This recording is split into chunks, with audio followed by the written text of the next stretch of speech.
Hola, hoy veremos la historia de un hombre que, durante una cita, se dio cuenta de que ya no estaba frente a una conversación sincera, sino ante un intento deliberado de provocarlo. Veremos qué ocurrió cuando decidió no reaccionar, pagar solo su parte y retirarse, y como minutos después la situación dio un giro inesperado. Este relato muestra hasta dónde pueden llegar los juegos emocionales y qué pasa cuando alguien elige mantener la calma y poner un límite. Para provocarme, coqueteó descaradamente con la persona que nos atendía. Decidí no participar, pagué solo mi cuenta y me fui. 20 minutos después, llegó su llamada de auxilio: no tengo dinero. Mi respuesta fue simple: pídeselo al mesero. Me llamo Matías, tengo 29 años y trabajo como coordinador logístico en una empresa regional de transporte en Carolina del Norte. No es un empleo llamativo, pero es estable y bien remunerado.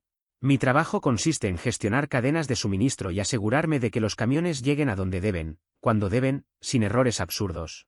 Me gusta el orden, la previsión y que las cosas funcionen. Vivo solo en un departamento cómodo, dentro de un complejo tranquilo. Conduzco un Honda Accord 2019, totalmente pagado, que llevo a mantenimiento cada 3.000 millas. No por obsesión, sino porque no pienso arruinar una garantía por simple descuido. Lo compré certificado, con historial de mantenimiento real, no con promesas vagas. Tenía poco más de 22.000 millas y aún conservaba ese olor a coche nuevo. No es emocionante, pero es confiable. Una buena descripción de mi vida en general. Siempre he sido organizado. En mi cocina, los alimentos secos están en recipientes iguales, porque comprar tamaños al azar no tiene sentido.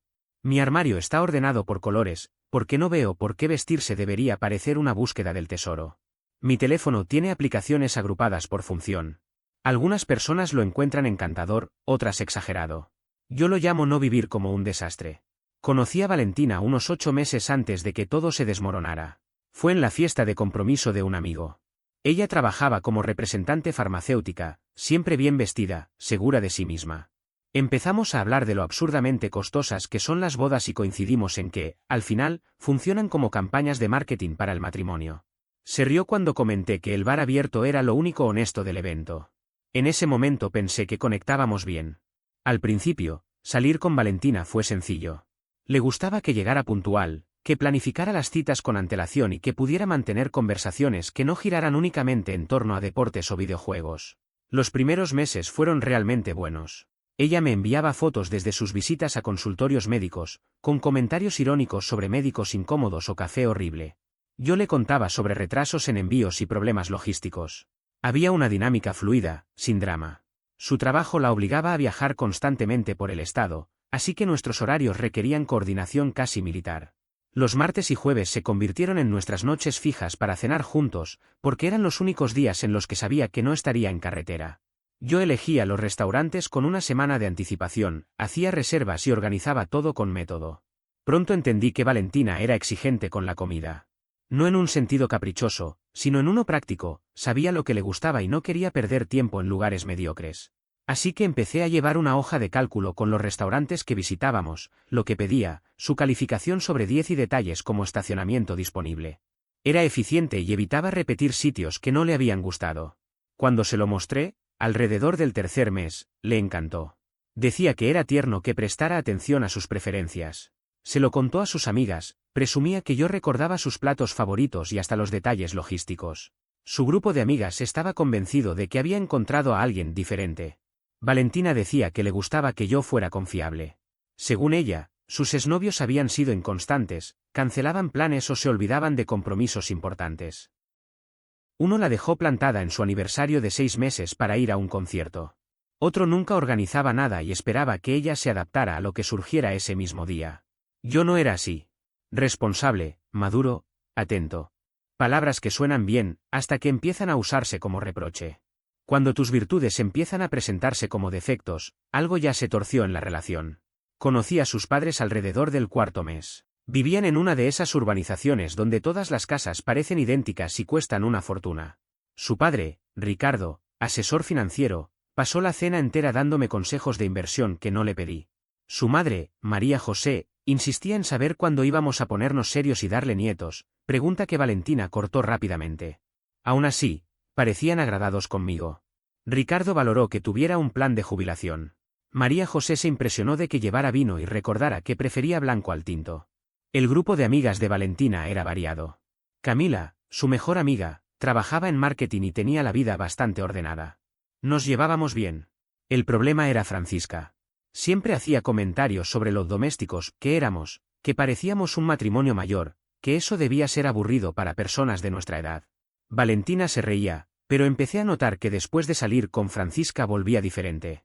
Regresaba de las salidas diciendo que deberíamos ser más aventureros, que cuando fue la última vez que hicimos algo espontáneo, como si planificar una buena cita fuera un defecto. Alrededor del sexto mes, algo cambió de forma más clara. Empezó a decir que nuestra relación se estaba volviendo predecible, que la espontaneidad era clave para mantener la chispa. Comenzó a enviarme artículos sobre relaciones, casi todos de sitios con nombres llamativos y contenido superficial. Títulos como 10 señales de que tu relación perdió la pasión o por qué estar cómodo puede significar estancamiento. Psicología barata disfrazada de consejo experto. También aparecieron libros en su mesa de café, todos repitiendo la misma idea: si no persigues emociones intensas todo el tiempo, tu relación está muriendo. Empezó a subrayar frases y enviármelas por mensaje. Comentarios sobre cómo la imprevisibilidad mantiene viva una relación o cómo la comodidad puede convertirse en una jaula. Muy sutil, según ella. Intenté hablarlo directamente. Le pregunté si estaba infeliz. Siempre respondía que no, que todo estaba bien, que solo quería mantener las cosas frescas. Pero su definición de fresco empezó a parecerse más a crear tensión artificial que a una espontaneidad saludable. Y entonces empezaron los juegos de celos. Los juegos de celos no buscan amor. Buscan una reacción. Y cuando no la consiguen, escalan. Las primeras señales de alerta aparecieron de forma casi imperceptible. Mirando atrás, todo comenzó en marzo, con detalles tan pequeños que en su momento parecían insignificantes. Salíamos a hacer cualquier trámite cotidiano, y de pronto, Valentina se volvía exageradamente sociable con hombres completamente al azar. Recuerdo una visita a una tienda de electrónica. Solo necesitábamos un cargador para el auto, nada más. El cargador de Valentina había dejado de funcionar y pensamos que sería una compra rápida, 5 minutos como máximo. El vendedor era un chico joven, no tendría más de 22 años, encargado del sector de accesorios móviles. Mientras yo comparaba modelos y sostenía 3 opciones distintas en la mano, Valentina ya había iniciado una conversación que no tenía absolutamente nada que ver con el producto. Le preguntó por sus planes de fin de semana, por lo que estudiaba en la universidad, por si le gustaba trabajar en retail y qué pensaba hacer cuando se graduara. En algún momento, él mencionó que iba al gimnasio, y eso fue suficiente para que ella comenzara a preguntarle por su rutina de ejercicios, tocándole el brazo mientras se reía de comentarios que, siendo honestos, no tenían nada de graciosos. El chico empezó a verse incómodo. Se inclinaba hacia atrás, miraba a otros clientes como buscando una excusa para irse, mientras Valentina se apoyaba en el mostrador y elogiaba su excelente atención al cliente. Cuando finalmente salimos de la tienda, con el cargador comprado, Valentina comentó con total naturalidad: «Era simpático, ¿no crees?». Le respondí con calma. Era un empleado haciendo su trabajo, y probablemente preguntándose por qué le estabas consultando sobre su rutina de ejercicios. Ella no respondió. Se quedó en silencio. No fue un silencio reflexivo, sino uno cargado de molestia. El episodio de la batería del auto fue aún más evidente. Estábamos en el estacionamiento del gimnasio al que ella iba. Su Camry no encendía. Yo tenía cables para pasar corriente en el maletero, porque soy de los que siempre lleva cosas de emergencia. Podíamos haber resuelto el problema en 10 minutos, sin ayuda. Pero antes de que siquiera levantara el capó, un hombre en una camioneta se detuvo y ofreció ayuda. Un gesto amable, nada fuera de lo común. Valentina se enganchó de inmediato. Comenzó a preguntarle por la camioneta, a elogiar lo atento que era, a consultar si entrenaba en ese gimnasio y con qué frecuencia venía. 20 minutos de conversación, mientras yo permanecía de pie con los cables en la mano, observando la escena. El hombre finalmente ayudó a arrancar el auto, le di las gracias y se fue. Valentina ya estaba sentada en el asiento del conductor, probando que todo funcionara, cuando dijo: «¿Ves? De eso hablo. Conexión humana genuina. No tenemos suficiente de eso. Acabamos de conocer a un extraño en un estacionamiento y se sintió real, espontáneo, no planeado como todo lo que hacemos». No respondí. Para mí, la escritura ya estaba en la pared. Al principio intenté justificarlo. Pensé que simplemente era una persona sociable. Hay gente así, me dije. Pero luego noté algo que cambió todo, empezó a verificar si yo estaba mirando. Pequeñas miradas en mi dirección mientras reía, asegurándose de que yo fuera testigo de cada interacción. Ahí entendí que no era amabilidad. Era estrategia. Una noche, a finales de marzo, ocurrió en el supermercado. Valentina empezó a coquetear con el encargado de frutas y verduras mientras se le explicaba la diferencia entre fresas orgánicas y convencionales. Información básica, parte de su trabajo. Yo sostenía la canasta, esperando, mientras ella le preguntaba por su horario, por si cultivaba vegetales en casa, por qué se había interesado en la agricultura. El hombre, de unos 35 años, con uniforme del supermercado, intentaba excusarse para atender a otros clientes. Valentina siempre encontraba una nueva pregunta. Yo aproveché para revisar correos del trabajo, aquella conversación sobre variedades de tomate no requería mi participación. De regreso a casa, comentó. No pareció molestarte que hablara con ese hombre. ¿Por qué me molestaría? Respondí. Estabas preguntando por fresas. Algunos hombres se pondrían celosos, dijo. Era una señal tan grande que podría haberse visto desde el espacio. Aún así, seguí conduciendo. No soy un adolescente inseguro que necesita marcar territorio en una conversación sobre productos, añadí. Otra vez, silencio. No el silencio aliviado. El silencio decepcionado. Ahí entendí el verdadero problema. Ella quería una reacción. Quería que me pusiera posesivo, territorial, que perdiera el control. Para Valentina, al parecer, la inestabilidad emocional era sinónimo de pasión. Para mí, no. Pero no se detuvo. Durante las semanas siguientes, la conducta se intensificó. Cada salida incluía a un nuevo hombre con el que debía conversar, siempre asegurándose de que yo estuviera dentro de su campo visual. El barista del café, el mecánico cuando llevé su auto al servicio, incluso el repartidor que le entregó un paquete mientras yo estaba en su departamento. El episodio del taller mecánico fue especialmente absurdo. Su auto necesitaba cambio de pastillas de freno, mantenimiento estándar. Lo llevé a un taller cercano a su apartamento mientras ella trabajaba. Cuando fui a buscarla para retirar el vehículo, insistió en entrar conmigo a pagar. El mecánico explicó el trabajo realizado, mostró las piezas viejas y las nuevas. Detalló los costos de manera profesional y clara. Entonces Valentina empezó otra vez. Preguntó por sus certificaciones, por cuántos años llevaba trabajando, por si se especializaba en ciertas marcas. Yo pagué la factura mientras ella sonreía y se reía de historias sobre reparaciones difíciles y clientes exigentes. El mecánico parecía desconcertado por el interés excesivo, pero respondió con educación. Ya en el auto, comenté. Veo que te interesan mucho sus certificaciones. Solo estaba siendo educada, respondió. Estuviste 15 minutos hablando de su escuela técnica mientras yo sostenía el recibo. Me interesa la historia de las personas, dijo. No todos son tan cerrados como tú. Cerrado. Esa fue nueva. Cada vez que Valentina me miraba, lo hacía con esa expresión expectante, casi provocadora, como si estuviera aguardando que yo reaccionara de forma primitiva, que golpeara la mesa o armara una escena digna de una telenovela adolescente. Parecía decepcionarse cuando no lo hacía. Yo, en cambio, seguía desplazando el dedo por la pantalla del teléfono o revisando correos de trabajo. Tenía asuntos reales que atender, no tiempo para dramas fabricados. Todo terminó de estallar un martes por la noche. El famoso martes, 18 de abril. Nuestro día habitual para cenar juntos.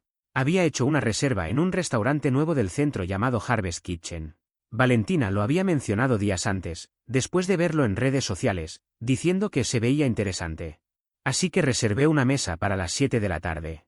Pasé por su departamento a las 6:30, calculando el trayecto, el tráfico y el tiempo de estacionamiento, como haría cualquier adulto funcional que no disfruta llegar tarde. Cuando abrió la puerta, noté algo distinto de inmediato. Llevaba un vestido bonito, pero claramente más elaborado de lo habitual para una cena de martes. Peinado impecable, maquillaje perfecto, todo cuidadosamente pensado. «Te ves muy bien», le dije. «Gracias. Quería verme linda hoy», respondió. Ahí debía haberlo entendido. Esa fue la primera señal clara de que algo no estaba bien.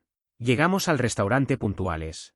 El lugar era uno de esos espacios modernos con estética de granja urbana, bombillas colgantes, mesas de madera reciclada y un ambiente cuidadosamente diseñado para parecer auténtico. El menú era corto, no más de 12 platos, todos descritos con párrafos eternos llenos de términos sofisticados. Nuestro mesero se acercó a tomar el pedido de bebidas. Según su placa, se llamaba Sebastián. 20 y tantos años, camiseta negra, delantal oscuro. Educado, amable, haciendo exactamente su trabajo. Nada fuera de lo normal, salvo la reacción de Valentina. «Guau, Sebastián, haces que todo suene increíble», dijo inclinándose hacia adelante. «¿Cuánto tiempo llevas trabajando aquí?» «Unos 6 meses», respondió. «Cambiamos el menú de primavera la semana pasada, así que todo está muy fresco». «Qué interesante. ¿Tienes algún plato favorito?» Yo observaba la escena sabiendo perfectamente hacia dónde iba todo. Sebastián recomendó la trucha sellada, habló de proveedores locales, pesca responsable y procesos sostenibles. Valentina asentía como si estuviera escuchando una revelación espiritual, lanzando preguntas adicionales sobre ingredientes y técnicas. Realmente sabes mucho, comentó ella. Es impresionante para alguien tan joven. Perfecto. Ahora también elogiaba su edad. Yo pedí pollo a la parrilla, sin pedirle su biografía completa. Valentina pidió la trucha, obviamente. No podía permitir que la recomendación de Sebastián pasara desapercibida. Cuando él se fue, ella comentó. Parece agradable. Es un mesero haciendo su trabajo, respondí. No tengo una opinión más profunda sobre su existencia. Me miró como si hubiera dicho algo incorrecto. Solo estaba conversando, Matías. Lo sé. El silencio que siguió fue incómodo. Ella revisaba su teléfono. Yo ya sentía como la noche comenzaba a torcerse. Sebastián regresó con las bebidas. Agua para mí, una limonada sofisticada para ella. Cuando alguien necesita generar incomodidad para sentirse deseado, el problema no es la pareja, es el vacío que intenta llenar. Aquí tienes, Valentina, dijo con una sonrisa. Genial. Ya estaban en confianza. Gracias, Sebastián. ¿La preparaste tú? Ojalá, respondió él con una risa nerviosa. Eso lo hace la barista, pero puedo transmitirle el cumplido. Hazlo, por favor. Eres muy amable. Yo bebía mi agua, observando todo como si estuviera viendo un documental. Un ritual de apareamiento perfectamente ejecutado por alguien desesperado por atención. Cuando miras la escena desde afuera y ya no sientes nada, es porque emocionalmente ya saliste de ahí. La comida llegó 15 minutos después. Sebastián explicó cada plato con detalle. Valentina interrogó cada ingrediente. De dónde venían las hierbas, cómo se preparaba el pescado, que contenía la salsa. Él intentaba mantenerse profesional, pero ya se notaba incómodo. Ella jugaba con el cabello, reía exageradamente, inclinaba la cabeza. El repertorio completo. Yo comía mi pollo. Estaba bien. Nada espectacular, pero aceptable por el precio. Valentina apenas probó 2 bocados antes de volver a hablarle cuando Sebastián pasó a preguntar si todo estaba bien. Es la mejor trucha que he probado, dijo. Tendré que volver solo para que me recomiendes más platos. Tienes un gusto excelente. Ya ni siquiera fingía. Yo terminé mi plato mientras ella continuaba con su espectáculo. Sebastián hacía lo posible por retirarse educadamente. Tenía otras mesas, y claramente no quería verse envuelto en lo que fuera que estaba ocurriendo en la mesa 12. Durante todo ese tiempo, Valentina me miraba de reojo, esperando una reacción. ¿Celos? ¿Enojo? ¿Algo? Yo seguía comiendo, revisé el teléfono un par de veces, respondí un correo sobre un camión retrasado en Virginia, revisé reportes logísticos para el día siguiente. Mientras menos reaccionaba, más intensa se volvía. Hay personas que no saben qué hacer cuando no obtienen la reacción que esperan. Entonces suben el volumen. Cuando Sebastián llevó los menús de postre, ella ya parecía estar evaluándolo para un puesto de asesor personal.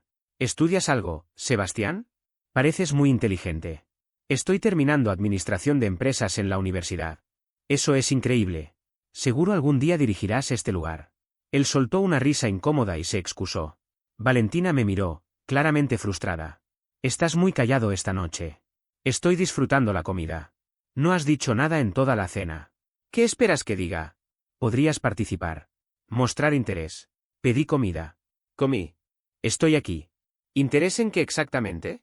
Golpeó el cubierto contra el plato. Podrías fingir que te importa estar aquí conmigo. Hice la reserva, conduje, pagué tu plato de $30. Diría que estoy demostrando interés. No es eso.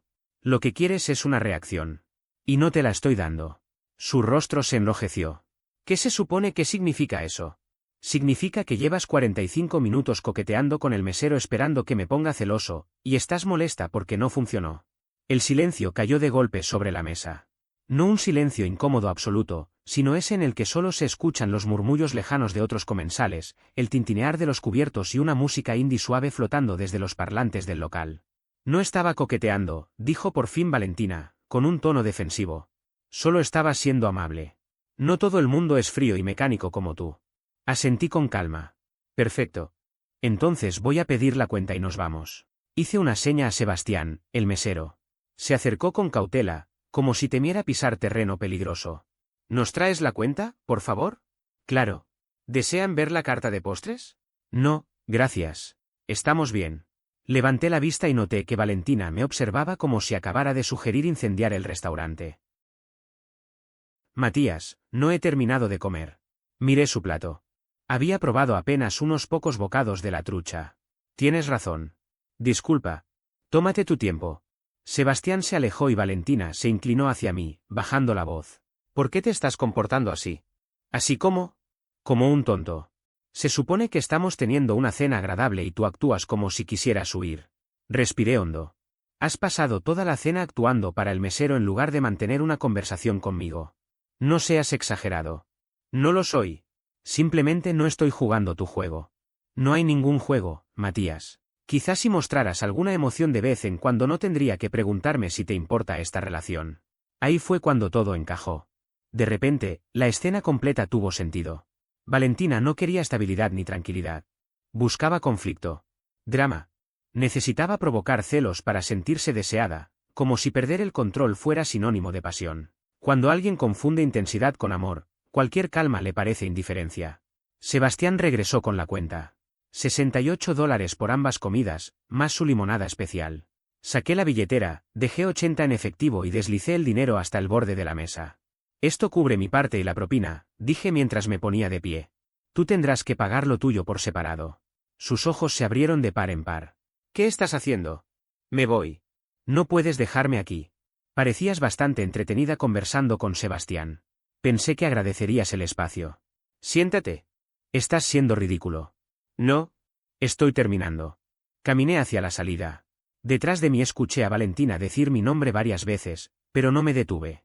Crucé el estacionamiento, subí a mi Accord, encendí el motor y me fui. Durante todo el trayecto a casa me sentí sorprendentemente tranquilo. Sin rabia. Sin culpa. Solo una sensación profunda de alivio. Como cuando cancelas un servicio que llevabas pagando meses sin usar. 5 minutos después, el teléfono empezó a vibrar. Mensaje de Valentina. ¿En serio me dejaste aquí? No respondí. ¿Otro mensaje? Esto no tiene gracia. Vuelve. Silencio de mi parte. Entonces llamó. Dejé que fuera al buzón de voz. Llamó otra vez. Lo mismo. En el tercer intento atendí, más por curiosidad que por cortesía. ¿Dónde diablos estás? Exigió. De camino a casa. ¿Me dejaste en el restaurante? Sí. Parecías muy cómoda sin mí. No tengo dinero para pagar. Tú pagaste lo tuyo y yo me quedé con una cuenta de $40 que no puedo cubrir.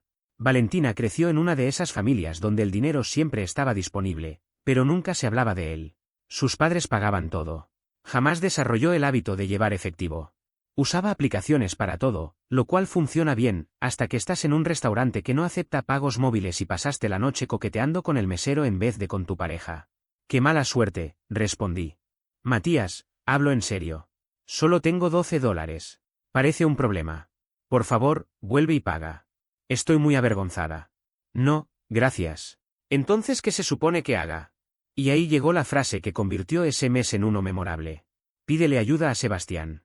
Parecen haberse llevado muy bien. A veces, el límite más claro es simplemente no volver. Al otro lado de la línea hubo silencio. No de reflexión. De shock puro. No puedes estar hablando en serio. Completamente en serio. Buena suerte. Colgué. Después de eso, los mensajes se multiplicaron, primero furiosos, luego desesperados, luego furiosos otra vez. Activé no molestar y seguí con mi noche. Llegué a casa alrededor de las 8:30. Me cambié, preparé té, puse Netflix y disfruté de una velada tranquila, sin caos innecesario. Cuando llegas a casa y todo está en calma después de cortar algo tóxico, no sientes vacío. Sientes alivio. Y eso te dice todo lo que necesitas saber. A las 9:15 revisé el teléfono. 17 mensajes de Valentina. La evolución emocional era fascinante. Contesta. Esto es infantil. No puedo creer que hagas esto. Por favor, vuelve. La gente está mirando. El último decía. Le pedí a Sebastián si podía transferirle y aceptó. Espero que estés contento. Terminamos. Borraré tu número. Esa parte me hizo reír. Por cierto, nunca me bloqueó. Lo supe 2 días después, cuando escribió preguntando si podíamos hablar. Dejé el mensaje en visto. Ese fin de semana le conté todo a mi amigo Felipe mientras jugábamos básquet. O sea que coqueteó para darte celos y tú simplemente te fuiste. Exacto. ¿Y no tenía dinero? Correcto. ¿Y le dijiste que le pidiera ayuda al tipo con el que coqueteaba? Asentí. Felipe casi dejó caer la pelota. Eso es lo más brutal que he escuchado este año. Dime que no piensas volver con ella. ¿Para qué? Intentó manipularme toda la noche para provocar una reacción emocional. Bueno, la reconciliación podría ser interesante. Paso. No hago del drama un juego previo. En el trabajo, Catalina, una compañera, tuvo otra opinión cuando se lo conté. No digo que lo que ella hizo esté bien, empezó, pero dejar a alguien así es fuerte. No estaba abandonada. Estaba a metros de su auto, con teléfono y contactos de sobra. Solo quería que yo cediera. Aún así, ¿no crees que podrías haberlo manejado diferente? Claro. Podría haberme quedado ahí dejando que me faltara el respeto. O haber pagado su cena y premiar la manipulación. Pude haber reaccionado de 1000 maneras distintas. Pude haber levantado la voz en ese mismo instante, dejarme llevar por la rabia y devolverle exactamente la escena que parecía estar provocando. Pude haber discutido, hacerle notar cada gesto, cada palabra fuera de lugar, cada mirada dirigida con intención. Incluso pude haberme quedado, soportar la incomodidad y explotar después. Pero no lo hice. Elegí algo que, con el tiempo, entendí que fue mucho más contundente: retirarme. Salí de una situación que ya no me ofrecía nada sano y dejé que ella enfrentara, sola, las consecuencias naturales de sus propias decisiones. Irte no siempre es huir. A veces es la única respuesta madura cuando entiendes que discutir solo alimenta el problema. Cuando más tarde salió el tema con Catalina, se lo expliqué de esa forma. No como un acto impulsivo, sino como una decisión consciente. Catalina escuchó en silencio, cruzada de brazos, procesando cada detalle. Se quedó pensativa unos segundos antes de responder. Visto de esa manera, admitió al final, tiene mucho más sentido. Y lo tenía. Valentina no me trató como a una pareja, sino como a una pieza dentro de un experimento emocional. Observaba reacciones, medía respuestas, buscaba provocar algo. No tenía ninguna intención de convertirme en sujeto de pruebas psicológicas solo porque llevábamos 8 meses saliendo. Una relación no debería sentirse como una evaluación constante ni como un juego de poder encubierto. No estaba dispuesto a participar en dinámicas disfrazadas de romance. Las consecuencias llegaron rápido. Apenas pasó esa noche, Valentina cambió de estrategia. Dejó atrás el silencio y adoptó el papel de la amiga reflexiva y comprensiva. Empezó a enviarme mensajes larguísimos, verdaderos muros de texto que ocupaban toda la pantalla del teléfono. Decía que había pensado mucho, que había analizado lo ocurrido, que ahora veía las cosas con más claridad. Hablaba de crecimiento personal, de errores, de aprender juntos, de reconstruir. Cada uno de esos mensajes era, en el fondo, una clase magistral de disculpas que no asumían responsabilidad real. Lamento que te hayas sentido irrespetado, pero yo solo estaba siendo amable. No fue mi intención hacerte sentir mal. Quizá ambos cometimos errores esa noche. El patrón era imposible de ignorar. Nunca aparecía una frase directa, clara, sin rodeos. Nunca decía, estuve mal al coquetear deliberadamente con el mesero para provocarte celos. Todo estaba formulado para diluir la culpa, repartir responsabilidades y suavizar lo ocurrido. Mucha palabra elegante, poca autocrítica real. Los mensajes llegaban en cualquier momento, sin importar el contexto. Un martes por la mañana, mientras revisaba horarios de envíos y trataba de concentrarme. Un jueves por la tarde, en medio de una reunión logística donde el teléfono vibraba sin parar sobre la mesa. Un sábado por la noche, mientras veía un partido en casa de Felipe y trataba de desconectar. Siempre lo mismo, reflexiones tardías, discursos sobre cómo el amor exige esfuerzo, textos interminables que buscaban abrir un debate que yo ya había cerrado. No respondí ninguno. Hay conversaciones que no necesitan respuesta. Ella me mostró quién era en una situación concreta. Le creí. Y seguí adelante. Cuando alguien te demuestra quién es bajo presión, no necesitas más explicaciones. Necesitas coherencia contigo mismo. Al quinto día de esa avalancha de mensajes, volvió a cambiar de táctica. Esta vez empezó a enviarme capturas de artículos sobre comunicación en pareja, enlaces a publicaciones de Instagram sobre el perdón y las segundas oportunidades, incluso un episodio de un podcast que hablaba de cómo la cultura moderna de las citas hace que la gente abandone demasiado rápido los problemas arreglables. Todo parecía cuidadosamente seleccionado para hacerme sentir que yo estaba exagerando. Ignoré absolutamente todo. Tenía desactivados los recibos de lectura, así que desde su perspectiva no sabía si yo veía los mensajes o no. Desde mi lado, el silencio era total. Entonces escaló. Cuando dejó de obtener reacción, empezó a llamarme desde números distintos. Los fui bloqueando uno por uno, sin dramatismo. Primero usó su teléfono del trabajo. Luego llamó desde el número de su madre, María José. Después comenzaron a aparecer números desconocidos que resultaron ser amigos suyos que le prestaban el teléfono por una emergencia. Cada vez que veía un número que no tenía registrado dudaba un segundo, pensando que podía ser algo laboral. Contestaba, escuchaba su voz, colgaba de inmediato y bloqueaba. Después del sexto o séptimo intento, dejé de contestar llamadas de números desconocidos por completo. Era la única forma de poner un límite claro. Ahí fue cuando recurrió a los amigos en común.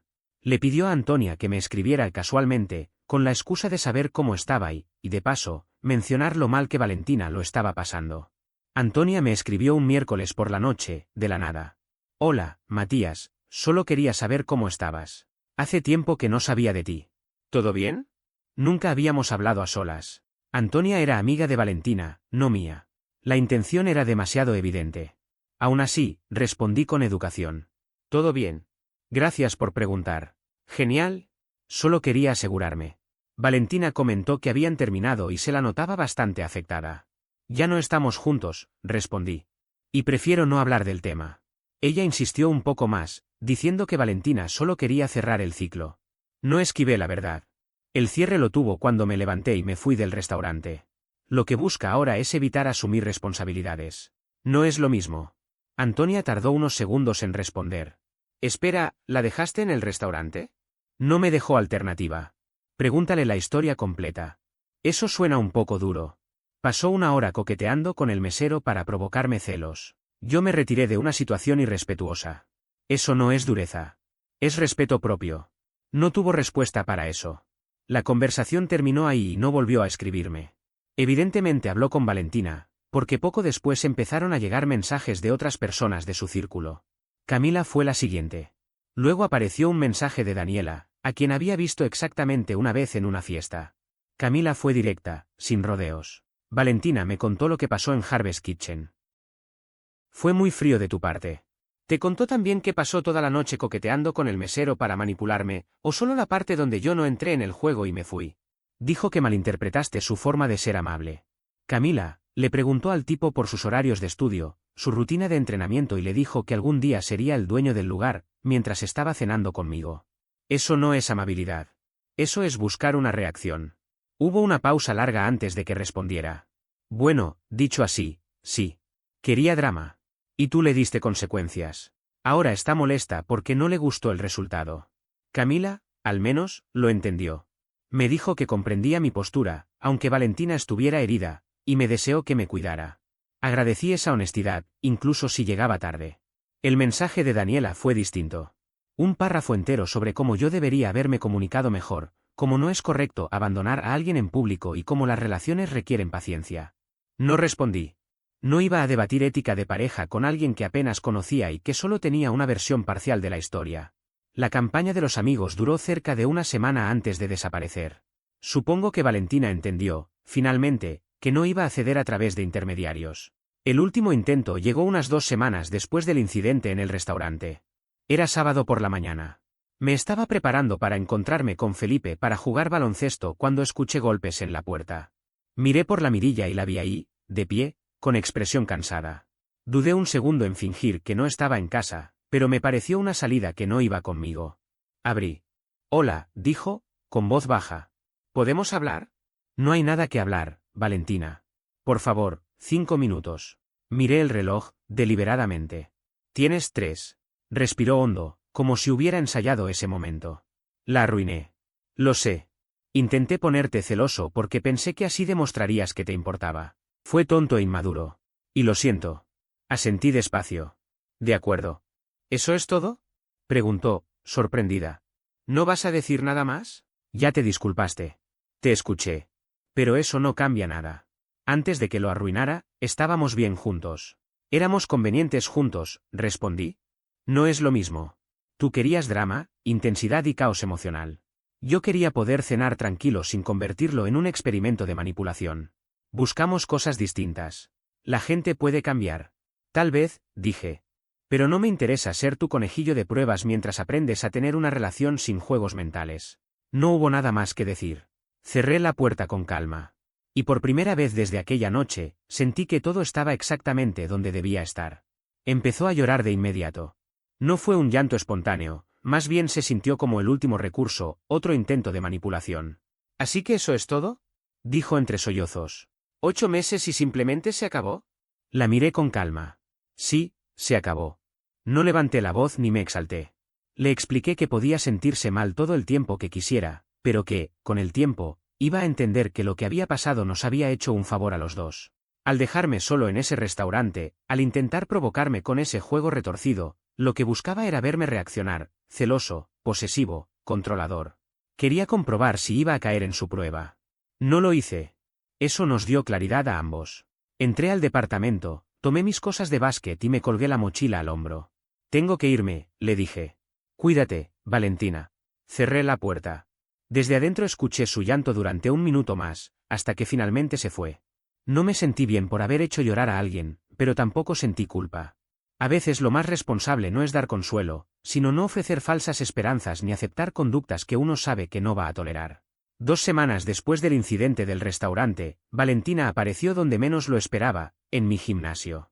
No en el suyo, donde había ocurrido lo del cargador del teléfono, sino en el gimnasio cerca de mi apartamento, uno al que ella nunca había ido antes. Era evidente que le había preguntado a Felipe dónde entrenaba, porque yo nunca se lo dije. Estaba en plena serie de press banca cuando la vi entrar con ropa deportiva. Cruzamos miradas y empezó a caminar hacia mí. Terminé la repetición, acomodé la barra y me quité los audífonos. Matías, ¿podemos hablar?, dijo. Viniste hasta mi gimnasio para eso, respondí. No contesto tus llamadas ni tus mensajes. Eso ya era una respuesta. ¿Y qué se suponía que hiciera? Entender la indirecta. Se quedó en silencio un segundo. 5 minutos, por favor. Miré el reloj. Tienes 3. Nos movimos a un rincón, lejos de las máquinas. Se lanzó a dar un discurso completo. Dijo que había hablado con una amiga consejera, que lo suyo había sido un grito de ayuda, que estaba poniendo a prueba la relación porque le daba miedo comprometerse. Aseguró que quería trabajar sus problemas si yo le daba otra oportunidad. La dejé terminar. No, le dije. Simplemente no. Eso es todo. Jugaste juegos y yo no juego. No somos compatibles. Matías, cometí un error. La gente comete errores, respondí, y también vive con las consecuencias. Ya se acabaron tus 3 minutos. Me puse los audífonos y volví a las pesas. Se quedó parada ahí un momento más antes de irse. No la volví a ver en ese gimnasio. Un par de semanas después, me la encontré en el supermercado. El mismo donde había coqueteado con el chico de frutas. Esta vez iba con Francisca, su amiga, la que siempre impulsaba esa idea absurda de la espontaneidad. Estaban en el pasillo de congelados cuando doblé con el carrito. Valentina me vio primero y se puso roja al instante. Francisca nos miró a los dos, perfectamente consciente de quién era yo. Asentí con educación y seguí caminando.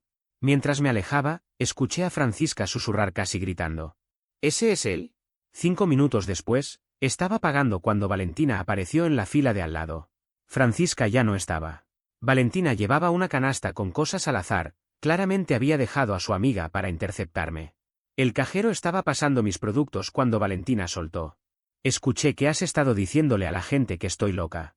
La miré. No le he dicho nada a nadie sobre ti. Antonia dijo que me llamaste manipuladora. Antonia me preguntó qué pasó. Le dije la verdad. Eso no es chisme. Me dejaste muy mal parada. Te dejaste mal parada tú cuando pasaste 1 hora coqueteando con nuestro mesero. El cajero se quedó inmóvil un segundo, fingiendo no escuchar, pero claramente escuchando todo. Valentina bajó la voz. ¿Podemos no hacer esto aquí? Tú te acercaste, le dije. Yo solo estaba comprando. Tomó su canasta y se fue sin pagar nada. Yo terminé, cargué las bolsas en el auto y me fui a casa. Fue la última vez que la vi en persona. Al tercer mes, me enteré por Felipe de que Valentina había presentado una queja contra Sebastián en el restaurante Harvest Kitchen. Afirmó que él había sido inapropiado y poco profesional durante su visita. Una historia completamente inventada, un desahogo por la vergüenza que había pasado. El restaurante revisó las cámaras y los testimonios. No encontraron nada que respaldara su denuncia y decidieron no tomar medidas. Sebastián conservó su trabajo. A Valentina, en cambio, le prohibieron volver al local por presentar una acusación falsa. Felipe se enteró por su novia, Ignacia, que lo supo por alguien del personal. Ciudad pequeña, problemas grandes, todos se conocen. Ese episodio terminó de alejar incluso a quienes todavía la defendían. Hasta Francisca le dijo que había cruzado una línea. Cuando pierdes el apoyo de tu amiga amante del caos, sabes que cometiste un error serio. En el cuarto mes, empecé a salir con alguien más. La conocí en una conferencia de trabajo en Charlotte. Se llama Paula y trabaja en gestión de cadena de suministro para una empresa de muebles. Le parece atractiva la organización, no aburrida. Fuimos despacio, pero con bases firmes. La primera vez que salimos a cenar, fue amable con el personal y se concentró en la conversación conmigo. Me preguntó por mi trabajo, me habló del suyo, se rió de mis bromas. Comportamiento normal en una cita. Cuando llegó la cuenta, ofreció dividirla. Yo pagué, pero valoré el gesto. En el estacionamiento me dijo: ¿vas a contarme la historia de tu ex y el mesero del restaurante o tengo que esperar más tiempo? Me detuve. ¿Cómo sabes eso? Felipe lo mencionó cuando le pregunté si estabas saliendo con alguien. Pensó que era un dato relevante. ¿Y aún así aceptaste salir conmigo? Claro. Un hombre que se respeta lo suficiente como para alejarse de la manipulación es exactamente el tipo de persona que quiero conocer. Con el paso de las semanas, la relación con Paula se fue afirmando sin necesidad de discursos ni promesas exageradas. Ya había coincidido varias veces con Felipe e Ignacia, y la conexión fue natural desde el inicio. No hubo tensiones ni silencios incómodos. Se integró con facilidad, sin forzar nada. Más adelante conocí a su círculo cercano. Gente directa, tranquila, sin dobles intenciones. Al parecer, mi presencia no les generó alarmas ni sospechas, lo cual agradecí más de lo que esperaba. Todo fluía sin esa constante sensación de estar siendo evaluado. No había pruebas encubiertas, ni escenas diseñadas para provocar reacciones. Nadie esperaba que yo leyera entre líneas ni que adivinara intenciones ocultas. Las conversaciones eran claras, los gestos coherentes. Una relación adulta, simple y honesta. Un tiempo después, Valentina intentó un último contacto. Cambió de número, probablemente pensando que así lograría una respuesta. El mensaje fue breve, decía que me había visto acompañado en un centro comercial y que esperaba que estuviera bien. No respondí. Eliminé el número y seguí con mi día. No hubo necesidad de cerrar nada más. Algunas historias terminan cuando uno deja de alimentarlas. Pasaron los meses sin novedades. Hasta que, casi como un comentario al pasar, Felipe me contó que Valentina se había mudado a Atlanta por trabajo. Un nuevo territorio, un nuevo comienzo. El plan anterior no había prosperado y decidió empezar de cero. Sinceramente, me pareció lo mejor. Cambiar de escenario a veces es lo único que permite ordenar lo que uno no supo resolver antes. Yo, por mi parte, sigo con mi rutina. El mismo trabajo en logística, el mismo auto confiable, el mismo departamento ordenado. Sigo saliendo con Paula, sin prisas ni dramatismos. Y, sobre todo, sigo manteniendo un límite claro: no participar en juegos emocionales. Cuando uno deja de tolerar lo innecesario, la vida se vuelve mucho más sencilla de lo que parece.